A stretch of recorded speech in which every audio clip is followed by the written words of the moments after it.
Hello, everyone. Welcome back to the Talks About Center. I am super excited to share with you a tool today about self diagnosing. Are you in your center?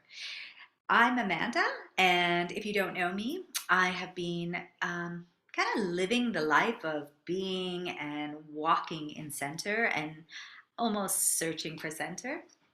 I have a lot of years helping people align to what is at the center, and not just physically, as I'm a yoga teacher, but also emotionally and mentally and energetically. So, my journey actually started. mm, this particular video I'd like to share just about when I was really young, and I was actually just talking to somebody today about it, that I did really have a deep sense of inner guidance from a very young age, in the sense that I really always loved animals. And I really always loved nature. So these two defining things have always been kind of a very core love affair. And I'll just share one of my favorite things, because I grew up on an apple orchard, and but I moved there from the city.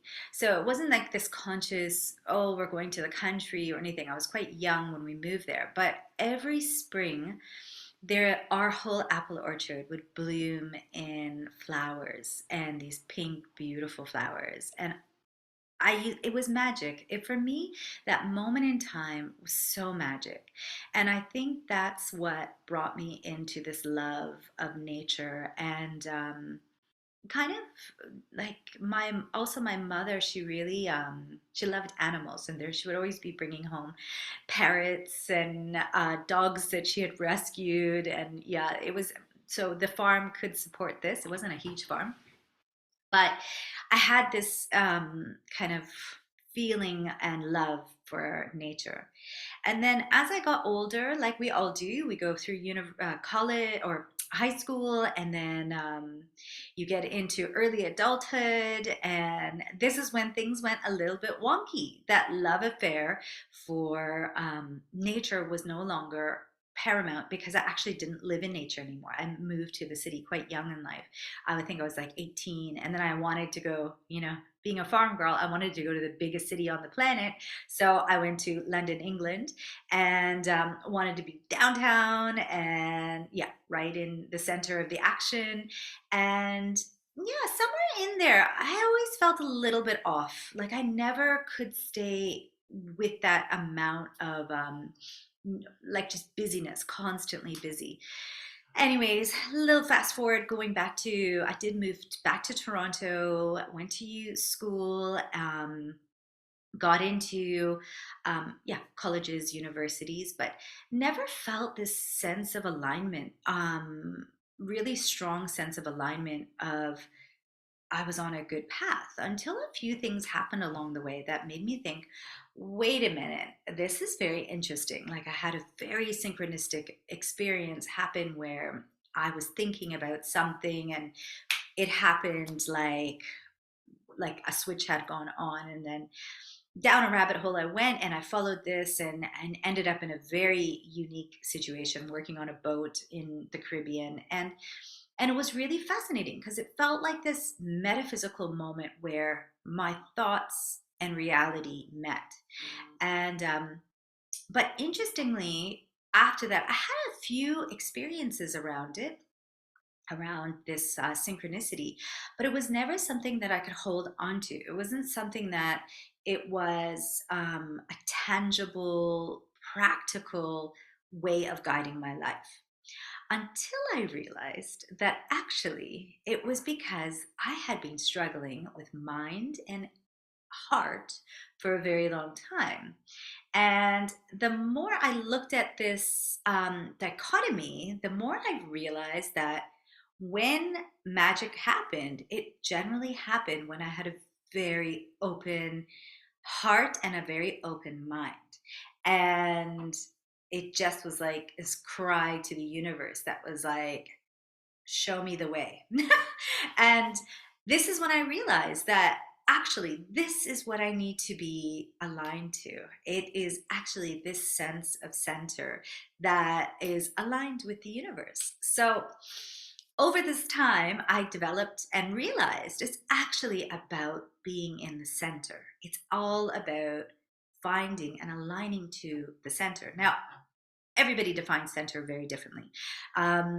Depending if you're a yogi or you come from a different walk of life, or you can, but interestingly, we all think, we all breathe, we all have a a common universal approach, and we all have things that make us feel good emotionally, and we have things that don't make us feel good. So when we just look at the very raw data of life, there are things that excite us and there are things that don't excite us. And there's things that make us feel inspired and there's things that don't, that detract from the inspiration. And a lot of it has to do with how we hold our mind, how we, our inner reality. And this is when we get into metaphysics and things about how the mind actually constructs our reality. So, what I wanted to share with you today is this little tool. So, I'm just going to flash this up on the screen. And this is a little poster that kind of goes through different qualities of our life. And then I also created a little journal prompt.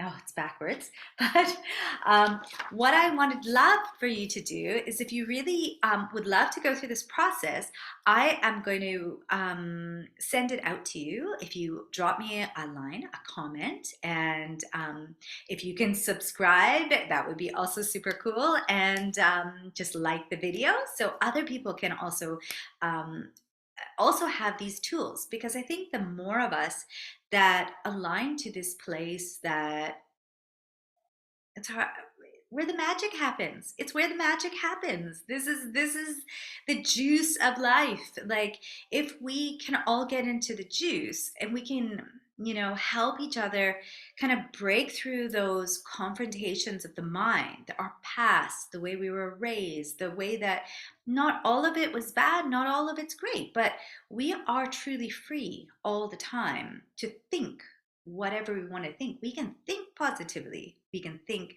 with an open possibility of infinite reality.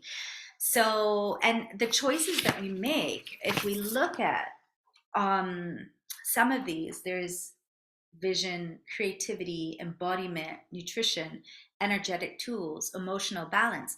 These are all facets of how we take our personal, make it our personal positive lifestyle. This is, we can make a personal, every choice we can make, we can guide it with positivity. So I just wanted to share that out with you, and I would love to help you grow through and connect into that infinite possibility. And yeah, I just wanted to share that with you all today. And I really look forward to seeing you and communicating with you. And yeah, thanks for watching. Please do drop me a message to get the tools, and I'll send you email or however you need to get it over there. And yeah, we'll be in touch. Namaste, and I hope you go well. Lots of love.